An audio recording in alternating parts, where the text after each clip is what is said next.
Hello, everyone. Welcome to Forge and Anvil, where we hammer out hard conversations to sharpen ourselves for the cultural, political, and spiritual war that we are living in.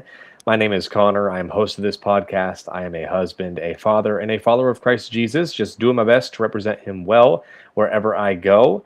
If you are not already following us on our social medias, be sure to do so. You can follow me on X at Forge and A. And of course, if you are on YouTube, please subscribe. And if you are on podcast apps, please follow us and give us a 5-star rating. It really does help us out a lot. So please pause the episode, take a moment to do those things. It would really help us out a lot. It's just me speaking right now. I actually just got done recording a interview with a guest who I will leave unnamed for now. I was having some tech issues on my end of things. My system was saying that it was reading my microphone. You could even see I have it set up to where it glows around the person speaking whenever I'm doing an interview, and you could even see it glowing around me, but you could not hear me at all. Um, I have no clue what happened. Just my audio is completely gone. So unfortunately, I'm a little bummed out after that happened. But that's just technology for you. But I wanted to take a few moments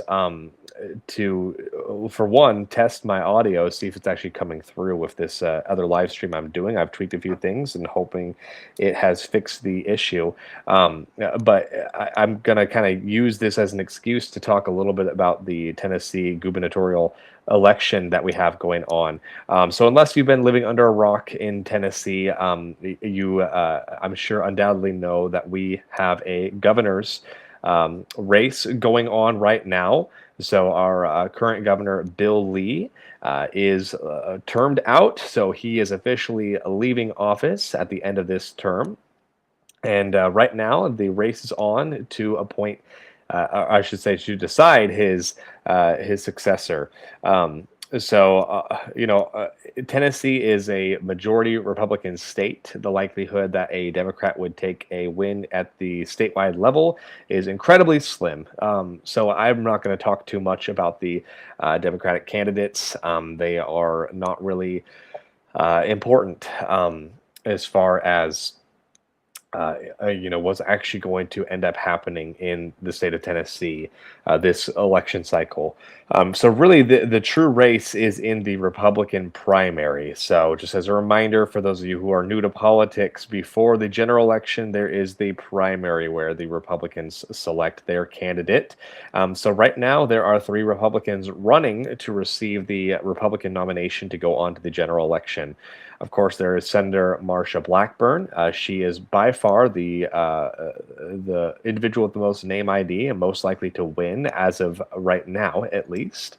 It is currently end of April, to give you some context, in case this airs later on.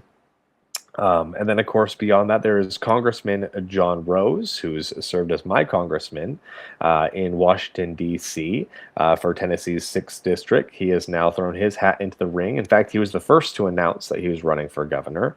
And then beyond that, there is State Rep Monty Fritz. I interviewed him. You are welcome to check out that interview. I have extended invitations to interview both John Rose and Marsha Blackburn.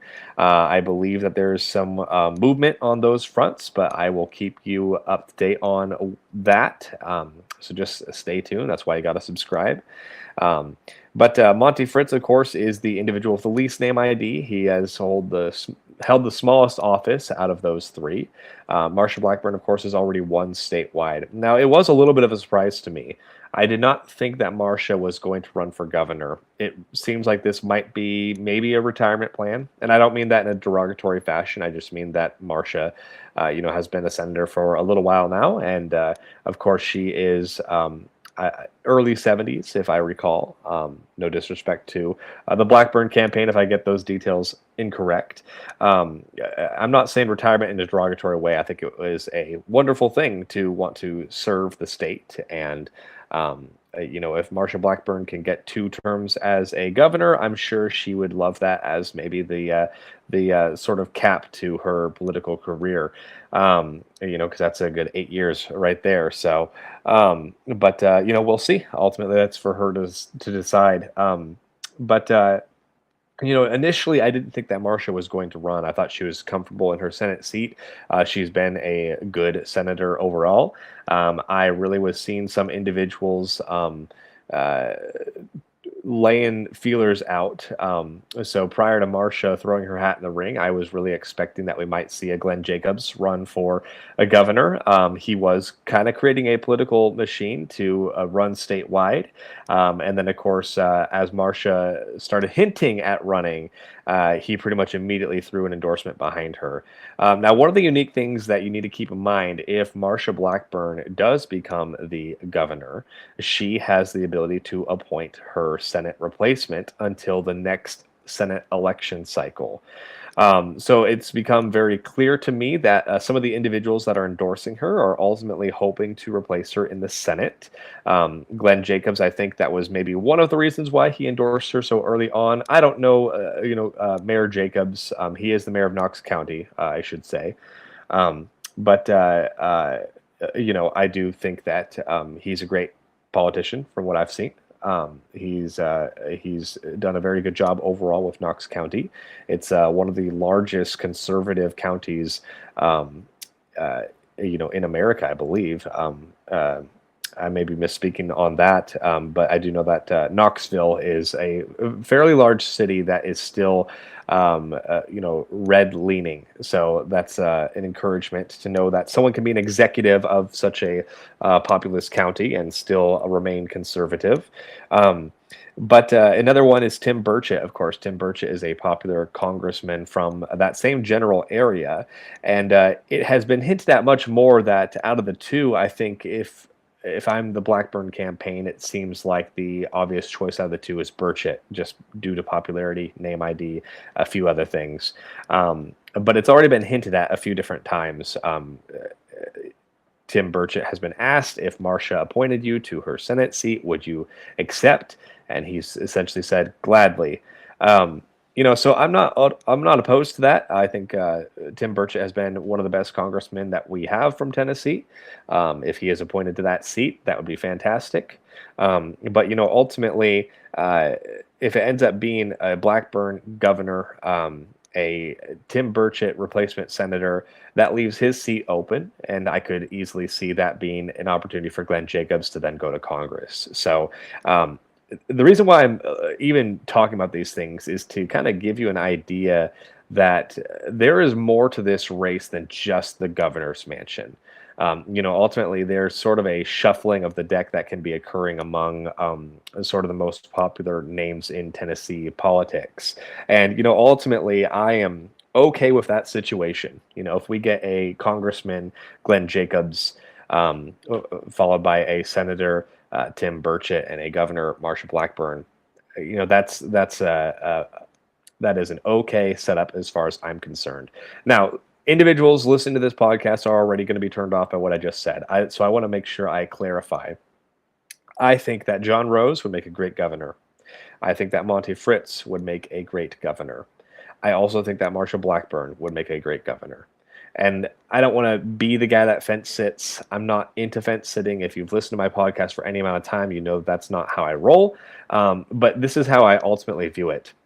Every one of the individuals running on the GOP ticket, they are all going to be an improvement over Bill Lee, as far as I'm concerned. Now, I can obviously be proved wrong in time, but Bill Lee, he's not the worst governor in the world, but I have been hard on him a few times because at the end of the day, he did do many things like corporate handouts and stuff like that I'm not super interested in. He was not solid on defending our rights as much as I would like him to be. I've told the story many times about Paul Vaughn. That's a pro-life activist who was arrested under the FACE Act. FBI raid at his home under the Biden DOJ. And to my knowledge, Bill Lee has still never even acknowledged that that Paul Vaughn exists, let alone did he stand up to the Biden administration when this man, who I believe is originally from Murfreesboro, is getting hauled away under the FACE Act for singing and praying in an abortion clinic. So, at the end of the day, Marsha Blackburn seems to be more of a populist than Bill Lee. She seems to be able to be swayed with enough public campaigning. So I do think that every single individual on the GOP ticket is going to be an upgrade from Bill Lee. And, again, I want to be careful. I think that Bill Lee could have been much, much worse. He's not a bad governor overall. I just have high expectations for the governor.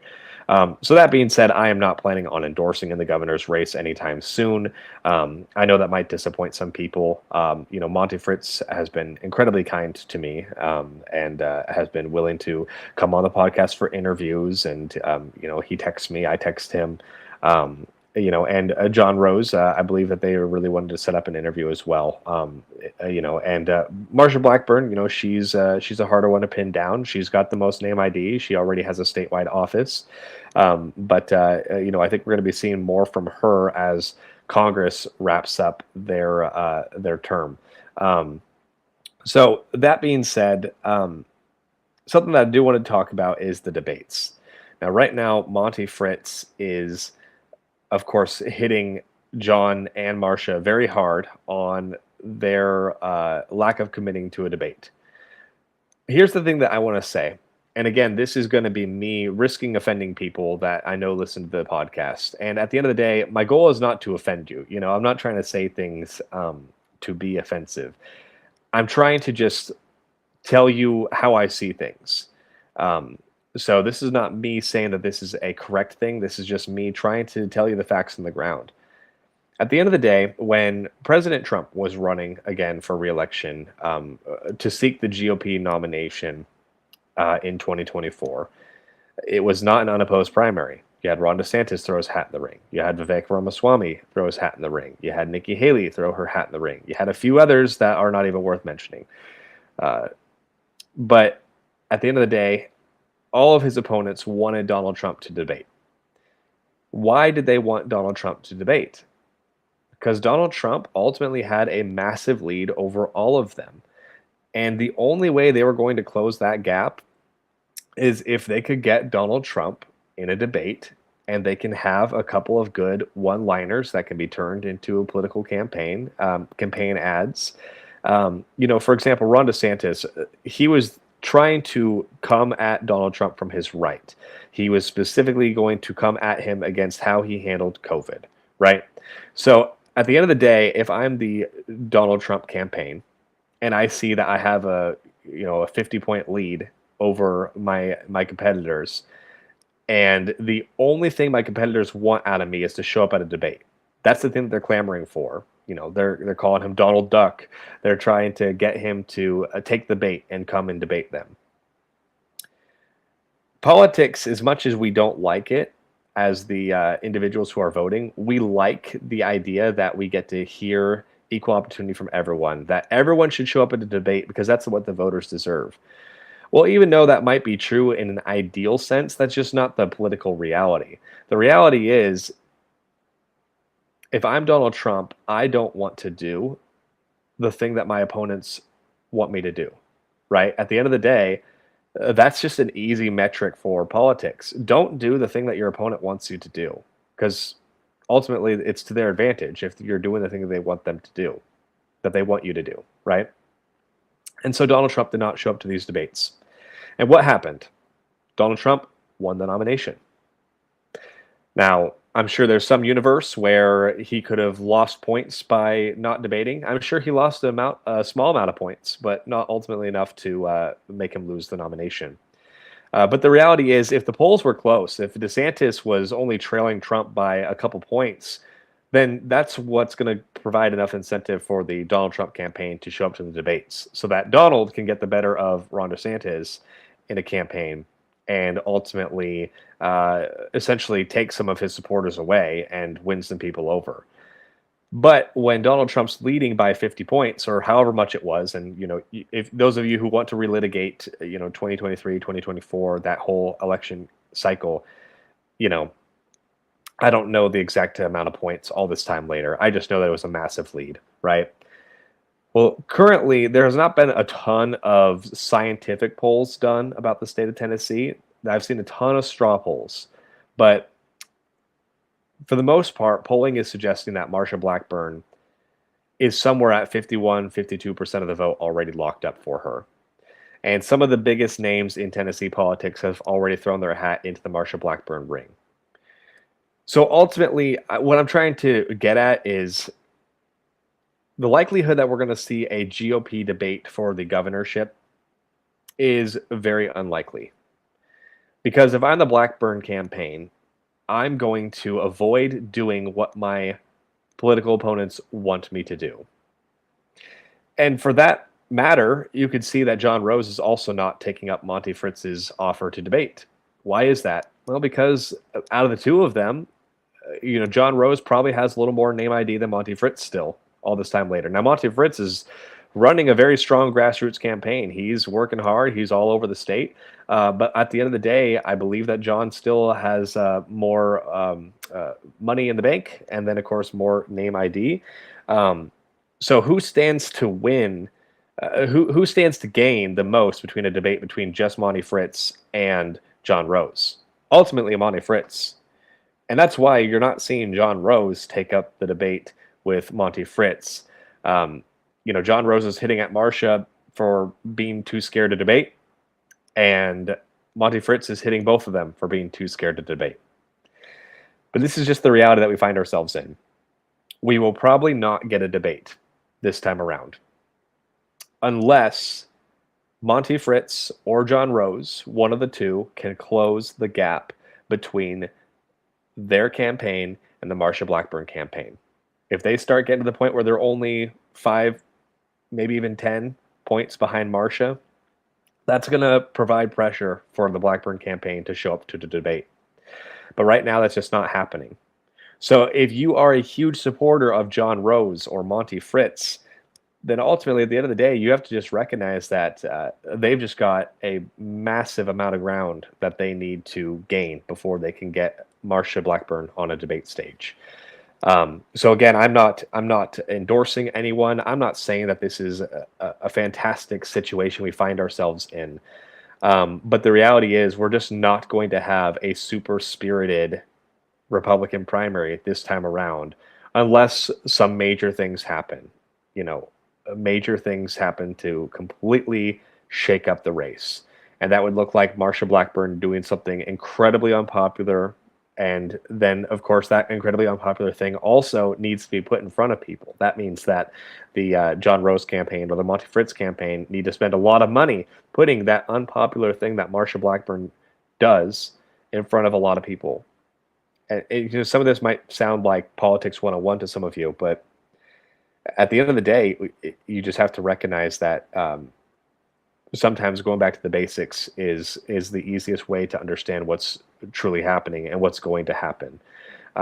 So the idealist in me wants to have a well-rounded, rigorous debate, but the realist in me, the pragmatist, is saying that it's not going to happen. And so I just wanted to kind of take a moment to talk about that with you, the audience. I want to leave you encouraged, though. Just remember, at the end of the day, I truly do think every single GOP candidate right now for governor is going to be an upgrade from Bill Lee. So most states are not in the situation where they can say that the candidates running are for sure going to be an upgrade. So we have a lot to be thankful for here in Tennessee.